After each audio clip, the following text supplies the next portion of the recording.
शुरू अल्लाह के नाम से जो बड़ा मेहरबान निहायत रहम वाला है। आइए चलते हैं आज की कहानी की जानिब। नर्सिंग का कोर्स मुकम्मल होते ही मेरा मरी के एक मशहूर अस्पताल में तबादला कर दिया गया। इस अस्पताल में टीबी के मरीजों का इलाज होता था।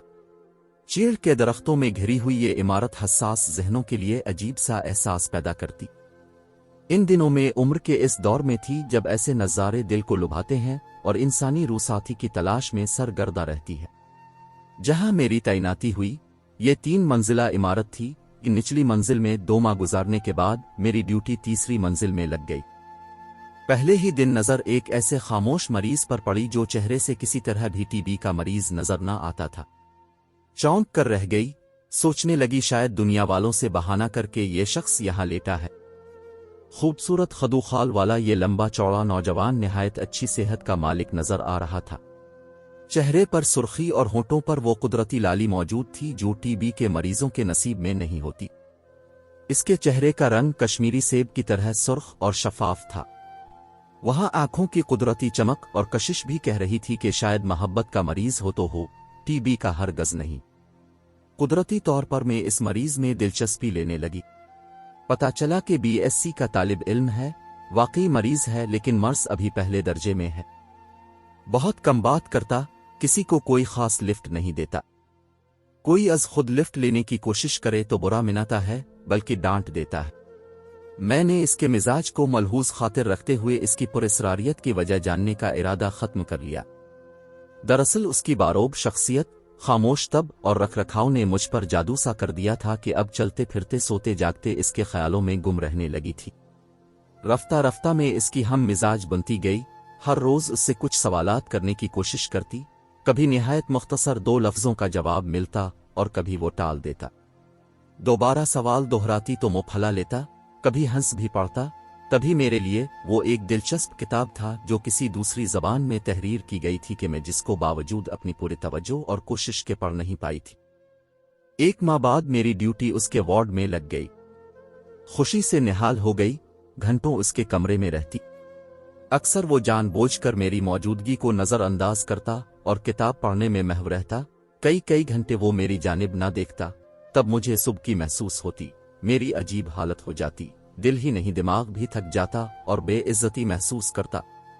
दिमाग कहता कि निकलो यहां से, दोबारा ये बुलाए तो भी ना आना।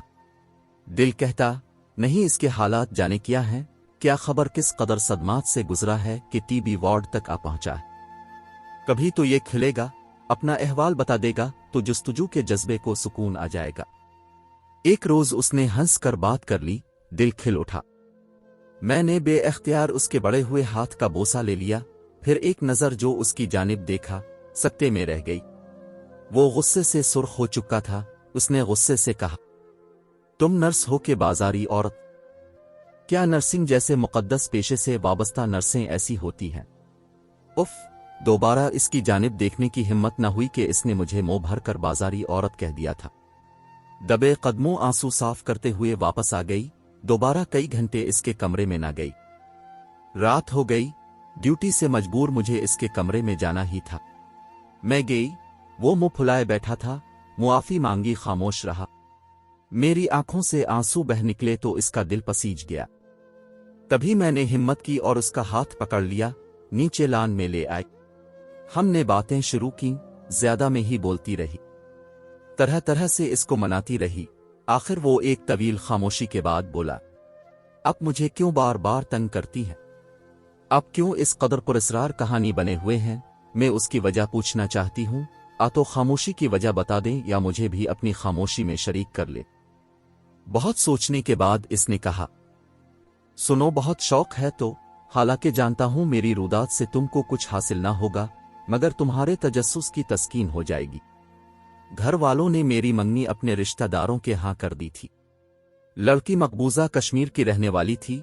मुझे अपनी मंगेतर से बेहद मोहब्बत थी, मगर उसने बड़ी कड़ी शर्त रख दी कि हमारी शादी जब ही हो सकती है जब तुम वतन को आजाद कर लोगे, चाहे इसके लिए तुमको तन मन धन की बाजी क्यों ना लगानी पड़े।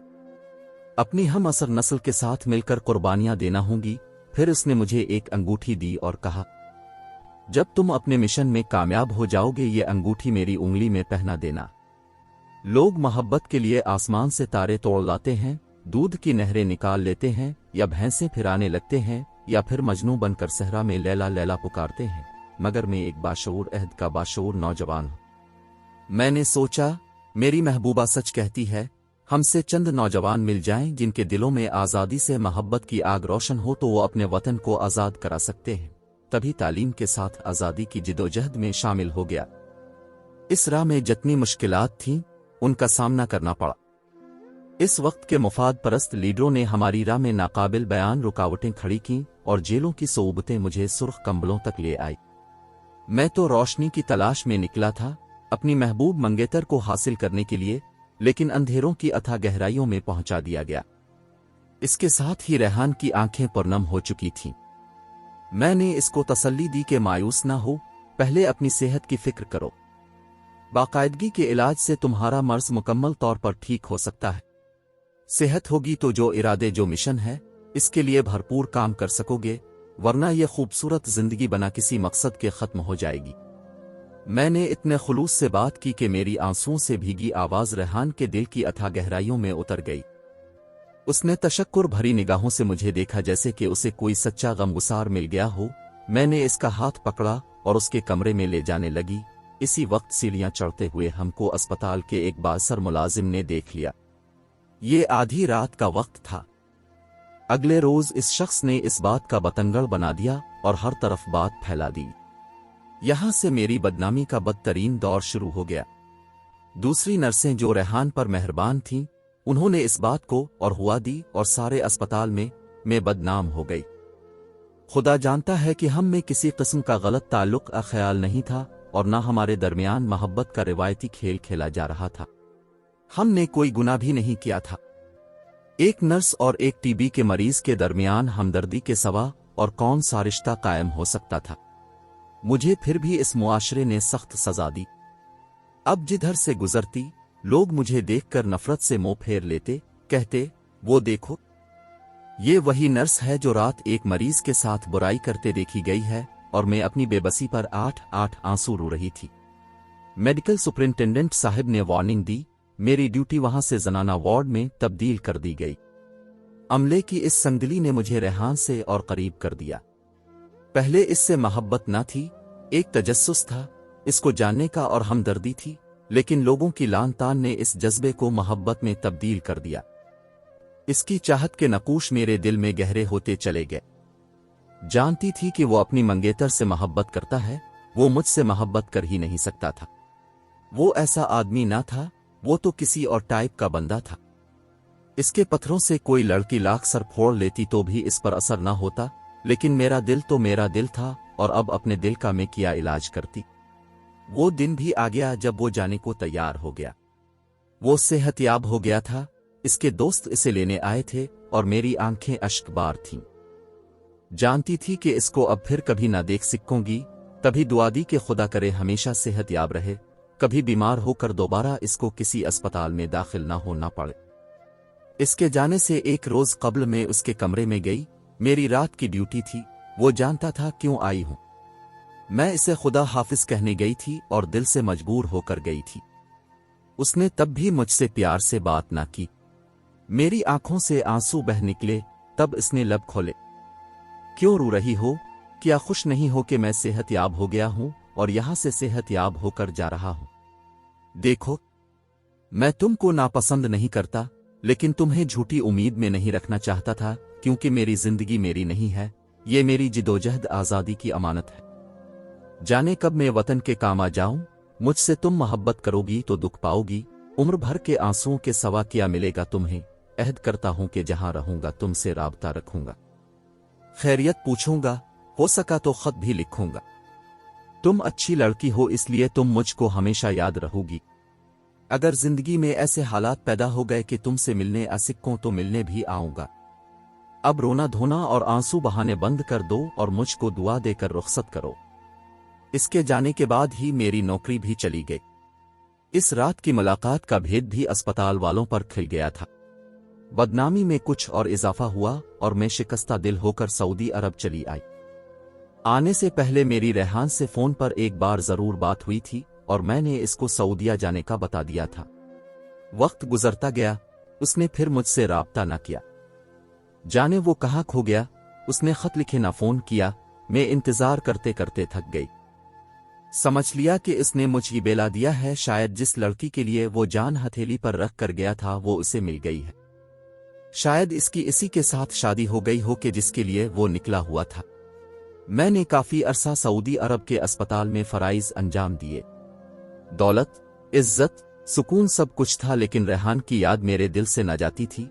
मैंने शादी न की, बस रोज यही दुआ करती थी, ए अल्लाह एक बार मुझे इससे मिला दे, इसकी कोई खैर खबर ही मिल जाए। मुद्दत बाद जब मैं पाकिस्तान गई, वहां मुझे एक शख्स मिला जिसके पास मेरे पाकिस्तान के घर का पता था। उसने बताया कि वो कई बार मेरी तलाश में मेरे घर गया मगर किसी ने इसको मेरा पता ना दिया। ये आदमी रेहान का साथी था। कहने लगा, बाजी फौजिया, दरअसल मेरे पास अब की एक अमानत है जो मुझे रेहान ने दी थी जब वो जख्मी था। उसने मुझे ये डिबिया दी और आपका पता भी दिया था कि आपको पहुंचा दूं। इसके बाद वो शहीद हो गया। आपकी अमानत मैंने संभाल कर रखी थी। आपको देने का अल्लाह ने मौका फराहम कर दिया है कि अब मुझे मिल गई है। मैंने डिबिया ले ली, इसको खोला। इसमें रेहान का एक मुख्तसर खत था और अंगूठी थी। खत में दर्ज था, फौजिया, जो कहानी मैंने तुमको सुनाई वो सही ना थी। दरअसल ना तो मेरी कोई मंगेतर थी और ना किसी ने मुझे अंगूठी दी थी, और कोई शर्त लगाई थी कि मैं वतन अजीज को आज़ाद कराऊंगा तो शादी होगी। लेकिन ये सच है कि मैं जिदोजहद आज़ादी की तहरीक का रुकन था, और ये अंगूठी मैंने तुम्हारे लिए रखी थी कि तुम मुझको पसंद थी। सोचता था जिंदगी ने मौका दिया तो दोबारा तुम्हारे पास आकर तुमको अपना लूंगा, और ये अंगूठी तुम्हारी ही उंगली में पहनाऊंगा, तुमको दुल्हन बनाकर ले जाऊंगा। लेकिन ये उम्मीद भी कम थी कि मैं जिंदा लूटूंगा, क्योंकि मैं आज़ादी का परवाना था और शहादत मेरा मुकद्दर थी। अपने दोस्त को तुम्हारी अमानत दे रहा हूं, चाहो तो मेरे बाद मेरी निशानी के तौर पर उसको उंगली की जीनत बना लेना, क्योंकि जानता हूं कि तुम मुझसे मोहब्बत करती हो। दुआ है कि खुदा तुमको जिंदगी की सभी खुशियां दे और तुम भी मेरे लिए दुआ करना। रेहान। खत पढ़कर डिबिया मेरे हाथ से गिर गई और आंखों से आंसू बह निकले। यकीन आ गया कि रेहान उन मर्दों में से नहीं था जो झूठी आस दिलाकर धोखा देते हैं और फिर उनको तड़पता हुआ छोड़कर चले जाते हैं। दुआ है इसको जन्नत के आला मकाम मिले। जब तक जीऊंगी उसकी याद में उम्र गुजार दूंगी। नाजरीन, ऐसी वीडियोस देखने के लिए हमारे चैनल को सब्सक्राइब करें। मुझे दीजिए इजाजत। खुदा हाफिज।